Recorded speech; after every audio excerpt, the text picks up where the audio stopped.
और दुनिया में इतनी गरीब कंट्रीज हैं जिनका पाकिस्तान से भी बुरा हाल है, लेकिन उसके बाद भी ज्यादा पैसा जो है वो पाकिस्तान को क्यों मिलता है? और जो ट्रेनिंग सेंटर थे जहां मुजाहिदीन ट्रेन होते थे, वहां से अफगानिस्तान के साथ साथ कश्मीर में भी मुजाहिदीन भेजता था।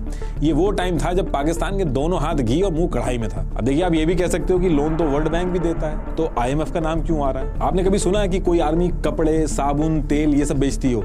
ये दुनिया की अकेली आर्मी है जो सीमेंट, कपड़े, मीट, इंश्योरेंस, रियल एस्टेट ये सब बेचती है। जब जनरल साहब रिटायर हुए तो उनकी वाइफ की वेल्थ 220 करोड़ हो गई, और अगर पूरी बाजवा फैमिली की वेल्थ को देखा जाए तो 1270 करोड़ हो गई। ये लोग ऐसा कौन सा खजाना खोद रहे हैं? जनरल बाजवा ने इमरान खान को PM बनाया, इसके बदले में इमरान खान ने जनरल बाजवा का टेन्योर एक्सटेंड करवाया। कुछ तो रही होंगी मजबूरियां, यूं ही कोई बेवफा नहीं होता। देखिए, जो सिचुएशन पाकिस्तान इस पर्टिकुलर टाइम पे फेस कर रहा है, ऐसी सिचुएशन में पाकिस्तान इससे पहले कभी नहीं फंसा। शॉपिंग कॉम्प्लेक्स और मॉल्स को 8:30 बजे से पहले बंद करने के ऑर्डर आ गए हैं। इलेक्ट्रिसिटी सिस्टम कोलैप्स करने की स्टेज पे है। गेहूं की शॉर्टेज हुई है और कई केसेस में तो ऐसा देखा गया है कि जो गेहूं से भरे ट्रक हैं उसके पीछे लोग बाइकों से पीछा कर रहे हैं। सिर्फ एक साल में पाकिस्तान की करेंसी 40% गिर के 267 पाकिस्तानी रुपीस तक पहुंच गई है। ब्लैकआउट इससे पहले भी होते थे पाकिस्तान में, 2015 में, 2021 में भी हुए थे, लेकिन इस लेवल के नहीं हुए थे। सिर्फ पावर कट से होने वाले लॉसेस की वजह से पाकिस्तान की GDP 4% तक नीचे गिर गई है। पावर कट की वजह से पाकिस्तान का टेक्सटाइल, मैन्युफैक्चरिंग सेक्टर ये पूरी तरीके से नीचे आ गया है, और जो फॉरेक्स एक्सचेंज है वो $3 बिलियन से भी कम पे आ गया है, श्रीलंका के बराबर पहुंच गया। अब आपके कई क्वेश्चन होंगे कि ये सब अचानक से क्यों शुरू हो गया? बांग्लादेश पाकिस्तान से भी पीछे है, वो आगे कैसे निकल गया, लेकिन पाकिस्तान कैसे पीछे रह गया? पाकिस्तान की एक्चुअल में दिक्कत क्या है? जिसको सबसे ज्यादा एड मिलती है पूरे दुनिया भर से, वो सबसे ज्यादा पीछे क्यों रह गया? और दुनिया में इतनी गरीब कंट्रीज हैं जिनका पाकिस्तान से भी बुरा हाल है, लेकिन उसके बाद भी ज्यादा पैसा जो है वो पाकिस्तान को क्यों मिलता है? अब देखिए, इससे पहले कि मैं करंट सिचुएशन की बात करूं कि इस बार पाकिस्तान को पैसे मिलने में दिक्कत क्यों आ रही है, IMF क्यों पीछे हट रहा है, या फिर US, इमरान खान और आर्मी का क्या रोल है, इस पूरी सिचुएशन को समझने के लिए पहले आपको रूट कॉज समझना पड़ेगा। पाकिस्तान में हालात लगातार बिगड़ते जा रहे हैं। पाकिस्तान की इंपोर्ट कैपेसिटी रसातल में पहुंच गई। Pakistan has warned the country could face an economic collapse. Though Pakistan's not there yet, it's teetering on the edge. देखिए, जब इंडिया पाकिस्तान का पार्टीशन हुआ था तो पाकिस्तान को 1/3 मिलिट्री मिली थी और ओवरऑल रिसोर्सेज में से 17% मिला था। ये जो डिटेल्स मैं बता रहा हूँ, ये पाकिस्तान के एक ऑथर हैं हुसैन हक्कानी, इन्होंने भी ये चीज कंफर्म कर रखी है। जो मेजर इंडस्ट्रीज थी वो टोटल 921 थी, उसमें से सिर्फ 34 पाकिस्तान के हिस्से में आई थी। तो उस पर्टिकुलर टाइम पे जब पार्टीशन हुआ था तो जो इकोनॉमिक कंट्रोल था वो इंडिया के पास था। RBI उस टाइम पे पाकिस्तान का भी सेंट्रल बैंक था और इंडिया का भी, लेकिन कंट्रोल इंडिया के हाथ में था। इंडिया का जो टोटल कैश बैलेंस था वो 400 करोड़ था, और ये डिसाइड हुआ था कि इस 400 करोड़ में से 75 करोड़ पाकिस्तान को दिए जाएंगे। 75 करोड़ में से 20 करोड़ जो थे वो पाकिस्तान को 15 अगस्त 1947 को ही दे दिए गए थे, और बाकी का जो 55 करोड़ था उसको बाद में देने की बात की गई थी। उस समय पाकिस्तान के सामने जो सबसे बड़ी दिक्कत थी वो थी कि ये जो रिफ्यूजीज आए थे उनको सेटल करना, उसमें काफी पैसा चाहिए था। लेकिन उस टाइम पे कश्मीर को लेकर काफी इशू हो रहा था, तो नेहरू जी और पटेल जी ने यह माना कि जो 55 करोड़ है इसको रोक लेना चाहिए, वरना ये इस पैसे से हथियार खरीदेंगे और हमारे खिलाफ ही यूज करेंगे। हालांकि ये जो पैसा था ये आगे चल के महात्मा गांधी जी ने दिलवा दिया था, लेकिन उस पर्टिकुलर टाइम तक जब तक ये पैसा मिला था उससे पहले भी पाकिस्तान की जो इकोनॉमिक कंडीशन थी वो काफी खराब थी। इकोनॉमिक कंडीशन भले ही थोड़ी सी वीक थी, लेकिन मिलिट्री स्ट्रांग थी, क्योंकि इंडिया एग्री कर गया था 1/3 आर्मी स्प्लिट करने के लिए। इंडिया की जो पॉलिटिकल लीडरशिप थी वो ज्यादा स्ट्रांग थी पाकिस्तान के मुकाबले। इंडिया की तरफ से नेहरू जी, गांधी जी, सरदार पटेल जी मल्टीपल स्ट्रांग लीडर थे। वहीं मुस्लिम लीग में सिर्फ जिन्ना के बाद कोई और स्ट्रांग लीडर आया ही नहीं। जिन्ना की डेथ के बाद ना तो जिन्ना के लेवल का कोई पावरफुल नेता आया और ना ही मिलिट्री ने आने दिया, क्योंकि जो टेम्परेरी कंट्रोल मिला था पाकिस्तान की आर्मी को वो काफी एंजॉय कर रही थी। पाकिस्तान आर्मी को इस टेम्परेरी कंट्रोल की ऐसी आदत लगी कि उसके बाद 29 PM बने। आज की डेट तक एक भी PM ऐसा नहीं है जिसने 5 साल अपने पूरे किए हो। किसी को मार दिया गया, किसी का तख्ता पलट कर दिया गया, इतने बड़े बड़े पॉलिटिशियंस को मारा गया। आज तक इनकी एक भी एजेंसी ये नहीं पता लगा पाई कि PM को मारा किसने है। इमरान खान जो थे इनको रैली में गोली मार दी गई, ये आज तक नहीं पकड़ पाए कि गोली चलाई किसने। बिना किसी बड़े हाथ के ऐसा पॉसिबल ही नहीं हो सकता कि किसी के बारे में पता ही नहीं चल रहा कि इनके PMs को मार कौन रहा है, इनके बड़े बड़े नेताओं को मार कौन रहा है। कुछ केसेस में तो लॉ को अमेंड किया गया ताकि जो पूरा कंट्रोल है वो पाकिस्तान की आर्मी के हाथ में आ जाए। इन कुछ चीजों की वजह से पाकिस्तान की जो आर्मी है उसका कंट्रोल पाकिस्तान के ऊपर शुरू से ही रहा है, और ये आगे चल के एक बहुत ही बड़ी प्रॉब्लम बनी है, वो भी आपको आगे समझ में आ जाएगा। देखिए, किसी भी कंट्री को ग्रो करने के लिए पैसा तो चाहिए ही होता है। पाकिस्तान के सामने भी यही दिक्कत थी कि उसको ग्रो तो करना ही था, लेकिन सीधे सीधे इकोनॉमिक डेवलपमेंट मुश्किल था, क्योंकि उसके लिए पॉलिटिकल स्टेबिलिटी और पेशेंस चाहिए होता है, प्रोडक्शन और एक्सपोर्ट करना होता है। तो पाकिस्तान की लीडरशिप ने इसके लिए नए नए जुगाड़ निकाले और इसी एफर्ट्स में उसको दिखा यूनाइटेड स्टेट ऑफ अमेरिका और उसकी मिलिट्री नीड्स। पाकिस्तान को उस पर्टिकुलर टाइम पे रियलाइज हो गया था कि यूएस का साउथ एशिया में कोई दोस्त नहीं है और उसको सोवियत यूनियन को कंट्रोल करना है और इसके लिए उसको पाकिस्तान की जरूरत पड़ सकती है। तो इसमें उसको एक मौका दिखा। पाकिस्तान ने अपने आप को यूएस का फ्रेंड दिखाया और इसके बदले में उसको मिली फॉरेन एड। लेकिन क्वेश्चन है कि ये फॉरेन एड दी क्यों गई? देखिए, आज की डेट में आप देखते होंगे कि इंडिया के अंदर बहुत सारे यूएस के कॉल सेंटर्स हैं। यूएस के एम्प्लॉयर्स वहां के एम्प्लॉयज को छोड़ के इंडिया से बंदे हायर करते हैं। ऐसा इसलिए क्योंकि एक यूएस सिटीजन की सैलरी काफी ज्यादा होती है, उसकी जितनी भी लायबिलिटी होती है वो यूएस के एम्प्लॉयर की होती है। इंश्योरेंस, पेंशन जैसे तरह तरह के बेनिफिट्स देने पड़ते हैं। कोई एक्सीडेंट भी हुआ तो सारी रिस्पॉन्सिबिलिटी उस यूएस के एम्प्लॉयर की बनती है। इंफ्रास्ट्रक्चर मेंटेन करना, ऑफिस वगैरह, ये काफी बड़ा खर्चा होता है इसमें। लेकिन इंडिया के अंदर सारे एम्प्लॉयज कम पैसे में मिल जाते हैं और किसी की भी लायबिलिटी यूएस के एम्प्लॉयर के ऊपर नहीं होती है।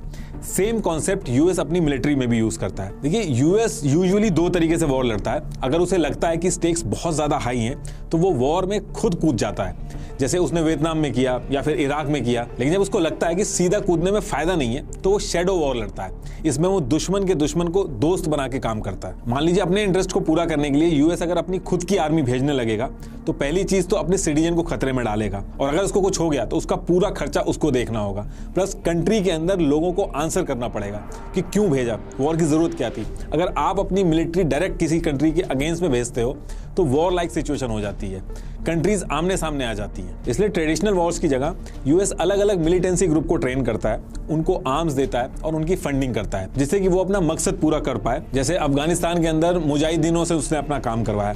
कई ऐसे मिलिटेंसी ग्रुप होते हैं, मुजाहिदीन होते हैं जो पैसे लेके भी लड़ाई करते हैं। अभी जो रशिया यूक्रेन वॉर चल रही है उसमें भी आप अगर सर्च करोगे तो रशिया ने सीरियन फाइटर्स को पैसा देके रिक्रूट किया है, जिन्हें मर्सिनरीज भी बोलते हैं। ये पैसा लेके यूक्रेन के खिलाफ लड़ रहे हैं और इस मॉडल में रिस्क एकदम कम होता है। आपको भारी भारी सैलरीज नहीं देनी होती है, आपको बस वेपन्स और ट्रेनिंग प्रोवाइड करानी होती है। और इस पूरे गेम में पाकिस्तान पूरे एरिया का एक ट्रेनिंग सेंटर बन गया है और इस ट्रेनिंग सेंटर को बनाया पाकिस्तान मिलिट्री ने।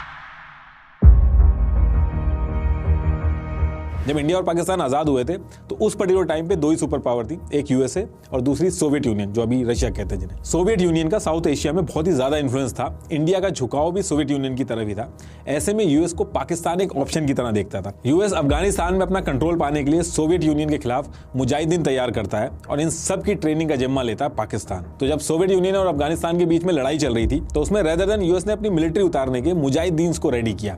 ना तो मुजाहिदीन की जान जाने पे यूएस की कोई जवाबदेही थी और ना ही भारी भारी सैलरी देनी थी और रिस्क भी बिल्कुल खत्म हो गया था, क्योंकि अगर यूएस की मिलिट्री अफगानिस्तान में उतर के रशिया के खिलाफ लड़ती तो ये वॉर रशिया और यूएस की वॉर में बदल जाती। तो यूएस ने मुजाहिदीनों को वेपन्स दिए, इन सब की ट्रेनिंग हुई पाकिस्तान में। पाकिस्तान ने हर तरीके से मदद की इन मुजाहिदीन की, इनको ट्रेनिंग करवाई, इनको रूट दिया, इनको खाने पीने और हथियार वगैरह सब सप्लाई करा। इसमें पाकिस्तान के लिए भी फायदा था, क्योंकि बिना कुछ प्रोड्यूस करे या एफर्ट लगाए यूएस से पैसा मिलने लगा था। यूएस ये पैसा कभी एड की फॉर्म में भेजता था तो कभी ह्यूमन राइट्स के बहाने से भेजता था। यूजुअली आप देखोगे तो फॉरेन एड उन देशों को मिलता है या तो जो गरीब हो या किसी क्राइसिस से गुजर रहे हो, जैसे कोई वॉर या फिर नेचुरल डिजास्टर हो।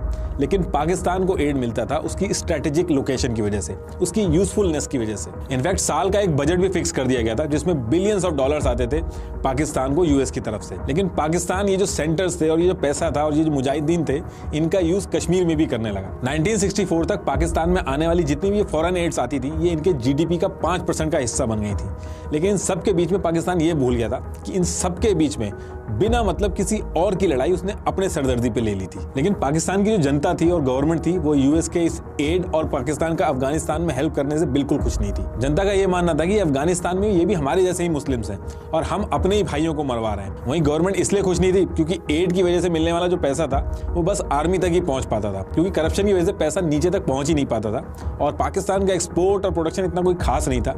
इसलिए लोगों की जो गालियां होती थी वो पाकिस्तान की गवर्नमेंट को मिलती थी। लेकिन पाकिस्तान की इकोनॉमिक सिचुएशन फिर से खराब तब होती है जब अफगानिस्तान वॉर 1989 में खत्म हो जाती है। ये जो मुजाहिदीन यूएस और पाकिस्तान ने मिलकर ट्रेन किए थे, ये अफगानिस्तान की सरकार को गिरा के तालिबान का राज हो जाता है वहां पे। ये उसामा बिन लादेन वगैरह ये सब यूएस ने उस टाइम पे ट्रेन किए थे और सोवियत यूनियन को बाहर करके यूएस का काम ऑलमोस्ट पूरा हो गया था। ये जो बातें मैं बोल रहा हूँ, ये जो पाकिस्तान के प्रेसिडेंट रह चुके परवेज मुशर्रफ, इन्होंने भी बोली है और ओपनली बोली है। इंटरव्यू अभी भी पड़ा इनका यूट्यूब के अंदर। अफगानिस्तान वॉर के बाद अमेरिका को पाकिस्तान की जरूरत नहीं थी। अब अब इस चीज का आप अंदाजा इस चीज से लगा सकते हैं कि 1989 में यूएस ने पाकिस्तान को सीधे सीधे $452 मिलियन की एड दी थी, जो 1998 तक घट के $5.4 मिलियन रह गई थी। बांग्लादेश, इंडिया जब एक्सपोर्ट करके अपनी इकोनॉमी को धीरे धीरे आगे बढ़ा रहे थे, तब पाकिस्तान की मिलिट्री एड से खुश हो रही थी।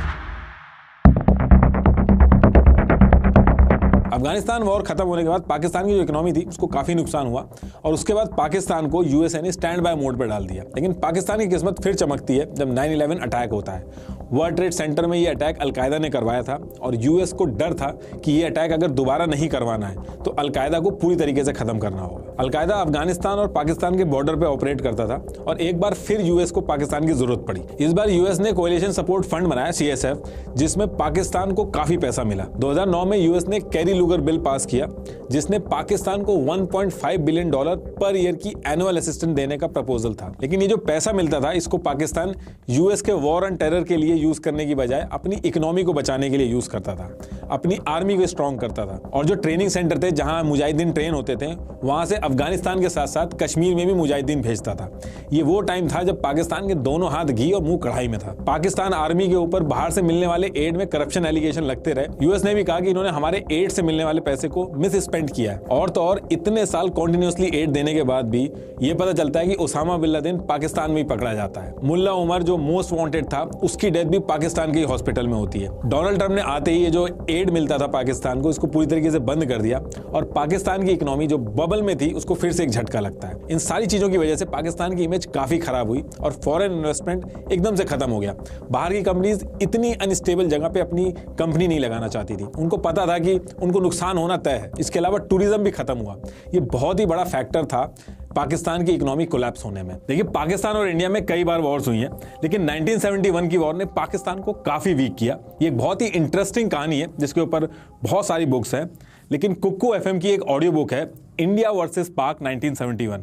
इसमें बहुत ही डिटेल और आसान तरीके से बताया है इस इवेंट के बारे में। वॉर की शुरुआत से लेकर खत्म होने तक सारी चीजें बहुत ही अच्छे से बताई गई हैं। 69 मिनट्स की इस ऑडियो बुक में 1971 की वॉर के बारे में आपको काफी नॉलेज और क्लैरिटी मिलेगी। कुक्कू FM इंडिया का सबसे बड़ा ऑडियो शो प्लेटफॉर्म है, जहां कई कैटेगरीज की ऑडियो बुक्स अवेलेबल हैं।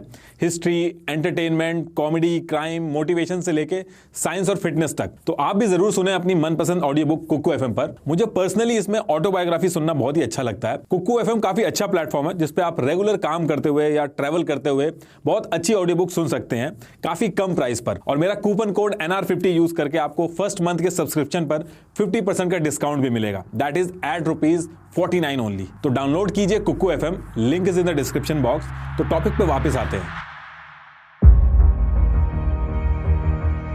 देखिए, जब यूएस ने कुछ कदम पीछे लिए तो वहां पे एंट्री हुई चाइना की, और फिर यहां पे चाइना ने लोन पे लोन देना स्टार्ट किए। और इस वजह से पाकिस्तान की इकोनॉमी जो एक बबल में थी उसका प्रॉपर टेस्ट नहीं हो पाया।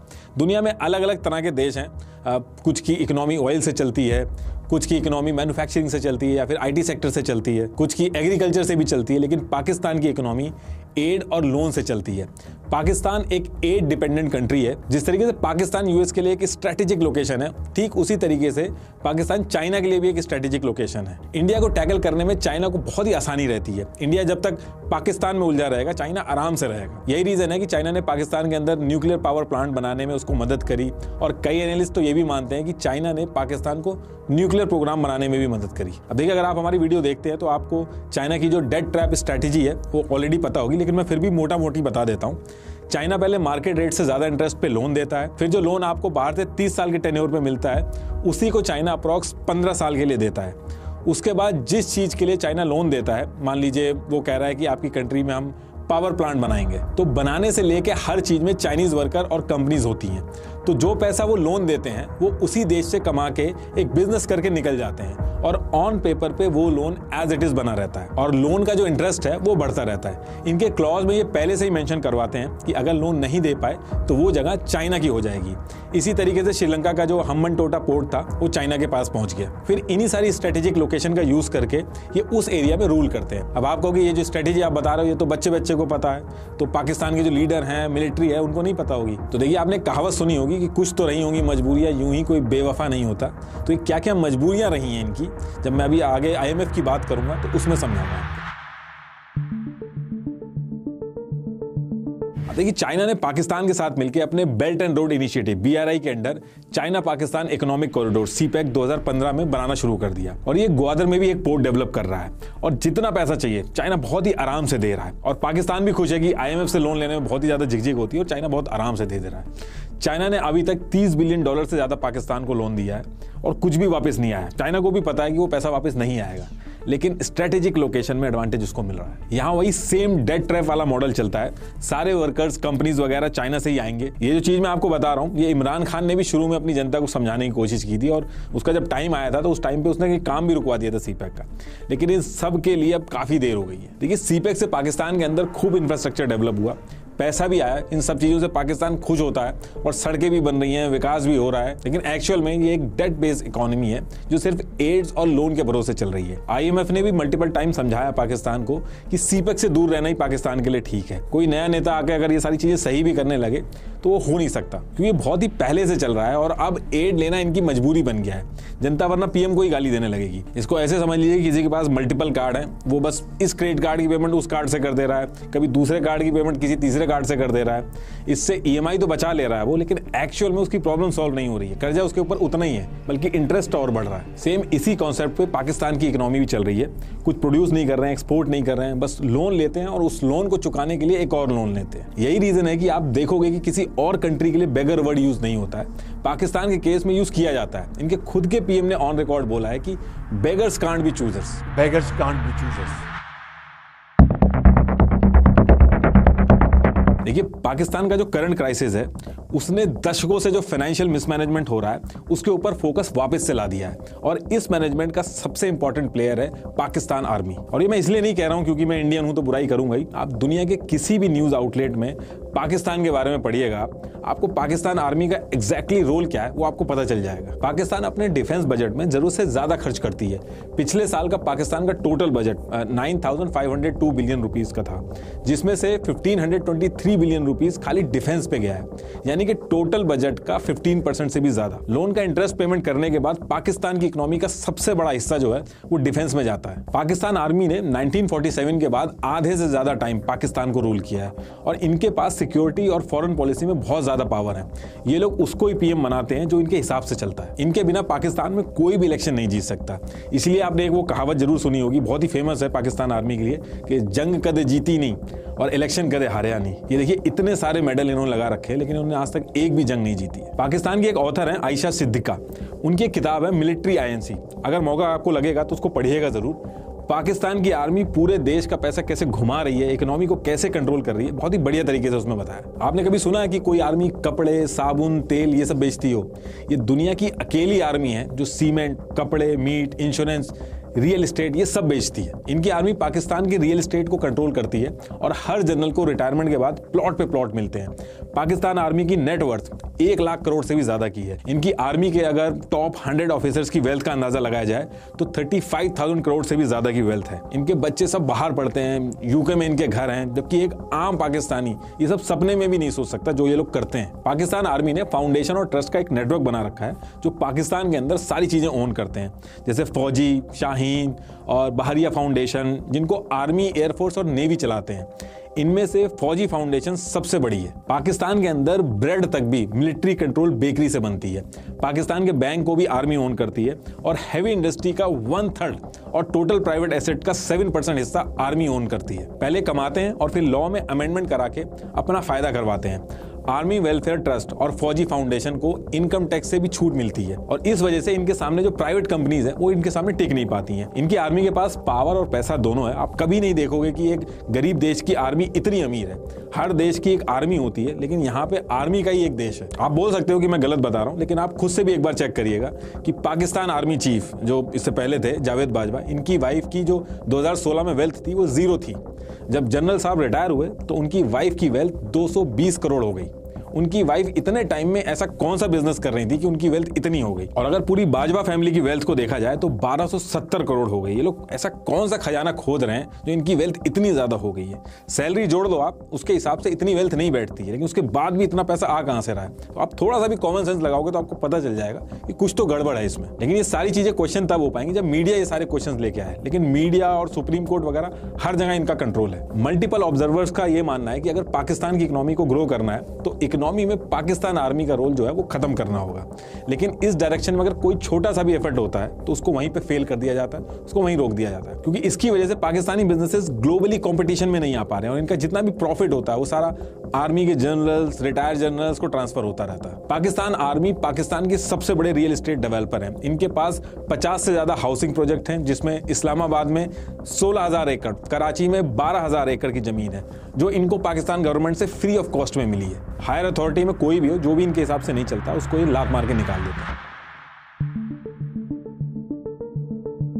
पाकिस्तान के अंदर आर्मी की हेल्प से ही पीएम बनता है और जब पीएम बन जाता है तो वो आर्मी चीफ के हिसाब से ही चलता है। जनरल बाजवा ने इमरान खान को पीएम बनाया, इसके बदले में इमरान खान ने जनरल बाजवा का टेन्योर एक्सटेंड करवाया। लेकिन दिक्कत तब हुई जब जनरल बाजवा का टेन्योर खत्म हो रहा था और जनरल बाजवा अपने हिसाब से ही अपना आर्मी चीफ रखना चाहते थे। वो सैयद असीम मुनीर को अपना आर्मी चीफ बनाना चाहते थे। लेकिन इमरान खान के सामने भी दिक्कत थी। उनको ये पता था कि अगर सैयद असीम मुनीर आर्मी चीफ बनेंगे तो अगले इलेक्शन में वो उनको सपोर्ट नहीं करने वाले हैं। इसलिए जनरल बाजवा के खिलाफ जाके इमरान खान ने जनरल फैज को आर्मी चीफ बनाने की वकालत करी। इस सबके बीच में जनरल बाजवा ने इमरान खान को हटा के शरीफ को पीएम बनवा दिया और शरीफ ने आसिम मुनीर को आर्मी चीफ बना दिया। और ये जो सारी चीजें मैं बता रहा हूँ ये अभी पिछले साल ही हुई हैं और इन सब चीजों की वजह से पॉलिटिकल इनस्टेबिलिटी आ गई है और ऊपर से 2022 में फ्लड भी आ गया था। 1/3 पाकिस्तान पूरा डूब गया था। करीब $30 बिलियन के अराउंड नुकसान हुआ था, जिसने पाकिस्तान की कमर तोड़ दी थी। पाकिस्तान में जो ब्लैकआउट्स हो रहे हैं उसके पीछे भी चाइना ही है। इन्होंने सीपैक पे जब काम रुकवा दिया था तो चाइना थोड़ा सा नाराज हो गया था और चाइना ने सीपैक प्लान में जो पावर प्लांट्स थे उनको बंद करा दिया था क्योंकि पेमेंट का कुछ इशू हो गया था। अगर सीपैक पे काम चल रहा होता तो चाइना कभी ऐसा नहीं करता। अब क्योंकि पावर प्लांट की शॉर्टेज है इसलिए बचे हुए पावर प्लांट पे लोड बढ़ गया और पावर कट हो रहा है। अब बिना इलेक्ट्रिसिटी के तो देश नहीं चल सकता है। अब या तो बाहर से लोन मिले, कोई एड मिले, और अगर ऐसा नहीं हो पाता है तो कोई भी नेता आएगा उसकी मजबूरी बन जाएगा सीपैक के ऊपर काम शुरू करवाना। डे बाय डे जो पाकिस्तान की सिचुएशन है वो कंट्रोल से बाहर जा रही है। पाकिस्तान के अंदर सब्सिडाइज गेहूं लेने के लिए अफरा तफरी मची हुई है। लोग लंबी लंबी लाइनें लगा के खड़े हुए हैं, गेहूं के ट्रक्स के पीछे भाग रहे हैं और इस वजह से काफी जगहों पे भगदड़ मच गई है। हालात ऐसे हो गए हैं कि कई लोगों की जान तक चली गई है। पिछले साल जब रशिया और यूक्रेन की वॉर स्टार्ट हुई थी तो दुनिया भर के अंदर फूड क्राइसिस आ गया था। रशिया और यूक्रेन मिलकर दुनिया भर का 30% वीट सप्लाई कंट्रोल करते हैं। ये क्राइसिस इतना सीरियस था कि इंडिया को भी अपने यहाँ वीट एक्सपोर्ट पर बैन लगाना पड़ गया था। और अभी भी इंडिया के अंदर ये जो वीट के हाई प्राइसेस हैं ये गवर्नमेंट के लिए बहुत ही बड़ी सिरदर्दी बने हुए हैं। लेकिन इंडिया के पास वीट का बफर स्टॉक था जो पाकिस्तान के पास नहीं है, जिसकी वजह से वहां पे सोशल अनरेस्ट पैदा हो रहा है और इनके जो फॉरेक्स रिजर्व है वो भी बहुत हालत खराब है उसकी। $3 बिलियन से भी कम पे पहुंच गए हैं और पता नहीं कितने दिन तक ये टिकेंगे। ये बहुत ही कम अमाउंट है। देखिए जब भी आप बाहर किसी कंट्री में जाते हैं तो इंडियन रुपीस को उस पर्टिकुलर कंट्री की करेंसी में चेंज करवाते हैं क्योंकि आपको वहां की चीजें खरीदनी होती हैं। कोई भी कंट्री ऐसी नहीं है जो अपने देश में सारी चीजें प्रोड्यूस करती है।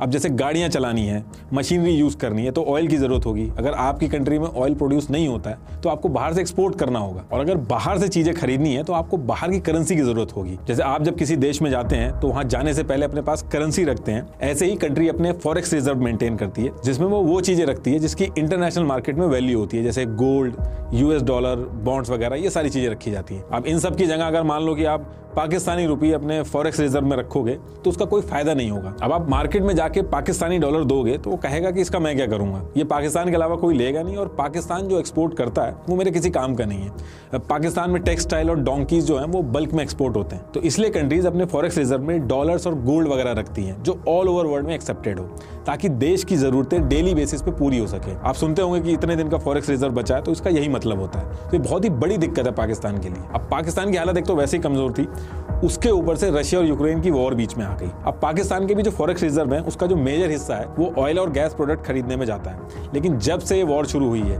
गैस और ऑयल के प्राइसेस बहुत ही ज्यादा बढ़ गए हैं और पाकिस्तान के फॉरेन रिजर्व एकदम से खत्म हो गए। इंडिया इसलिए बच गया क्योंकि इंडिया को रशिया ने डिस्काउंटेड रेट पे ऑयल दिया है, लेकिन पाकिस्तान को गल्फ कंट्रीज से महंगे में ऑयल खरीदना पड़ा। अब पाकिस्तान के पास दो ऑप्शन है, या तो कोई कंट्री इनको लोन दे या फिर कोई एड दे, किसी तरीके से हेल्प करे, या फिर ये IMF के पास जाए। IMF से भी ये लोग 13 बार लोन ले चुके हैं और एक बार भी नहीं लौटाया। एक गवर्नमेंट को लोन देना पूरी दुनिया में सबसे सेफेस्ट माना जाता है, लेकिन पाकिस्तान के केस में ऐसा नहीं है। यहाँ पे लोन देना खतरे से खाली नहीं है क्योंकि वापस नहीं मिलता।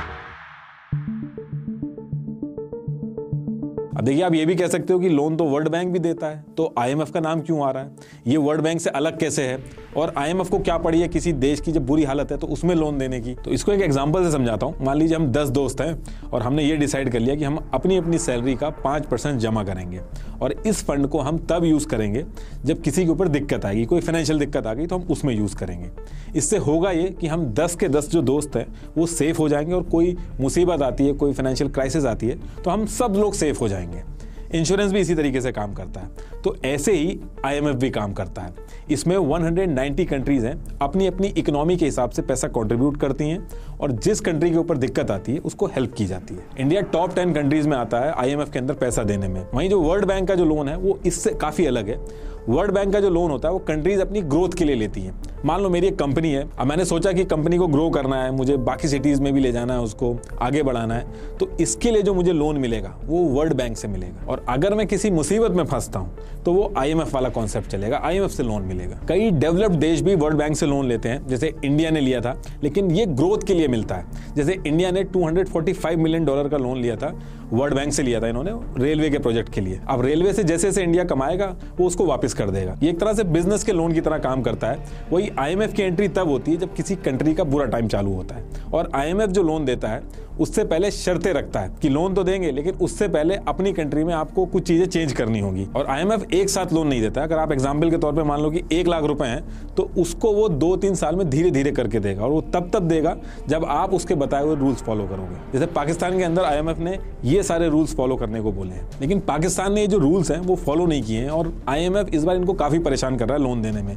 10 दिन IMF की टीम इस्लामाबाद में रह के चली गई, अभी तक लोन नहीं दिया है। वो कह रहे हैं कि पाकिस्तान रूल्स ही फॉलो नहीं कर रहा है और इनके जो रूल्स हैं IMF के, पाकिस्तान के लिए उनको फॉलो करना बहुत ही ज़्यादा टफ हो गया। IMF के रूल के हिसाब से पाकिस्तान को गैस, इलेक्ट्रिसिटी, पेट्रोल, इन सब के जो प्राइस हैं उनको बढ़ाने चाहिए, लेकिन पाकिस्तान उल्टा कर रहा है, उनको सब्सिडीज दे रहा है। और पाकिस्तान की भी मजबूरी, अगर सब्सिडी नहीं देगा तो जो अभी महंगाई चल रही है उससे और ज़्यादा हो जाएगी। तो पाकिस्तान जो है वो दोनों तरफ से फंसा हुआ है। IMF ने जो आर्मी के जो ऑफिशियल्स हैं उनकी जो टैक्स रिपोर्ट है वो भी मांगी है ताकि पता चल सके कि सारा पैसा जा कहाँ से रहा है। एक गरीब देश में आर्मी कैसे अमीर हो रही है, उस पर कोई इफेक्ट क्यों नहीं पड़ रहा है। इसके साथ साथ आर्मी का जो बजट है IMF उसमें भी कटौती करने को कह रहा है। और यही कुछ रीजन है कि पाकिस्तान की आर्मी IMF की बजाय बाकी कंट्रियों से लोन ले लेगी, उनसे एड ले लेगी, उनसे जाके पैसे मांग लेगी, लेकिन IMF को अवॉइड करती है। इस बार भी देखना आपको अचानक से सुनाई में आएगा कि इस कंट्री ने रिलीफ पैकेज दे दिया, क्योंकि जाके अंदर सीक्रेट डील कर लेते हैं। दूसरी चीज़ इसमें यह भी है कि जो पाकिस्तान की गवर्नमेंट है वो चाहती है कि इंडिया से रिलेशन सुधरें, क्योंकि तभी ट्रेड होगा, तभी पॉलिटिकल स्टेबिलिटी आएगी। लेकिन पॉलिटिकल एनालिस्ट जो हैं वो ये मानते हैं कि पाकिस्तान आर्मी कभी नहीं चाहती कि इंडिया से रिलेशन सुधरें, क्योंकि अगर इंडिया से रिलेशन सुधर गए तो ये जो हज़ारों करोड़ का बजट लिया जाता है आर्मी के नाम पे, उस पर क्वेश्चन उठेंगे।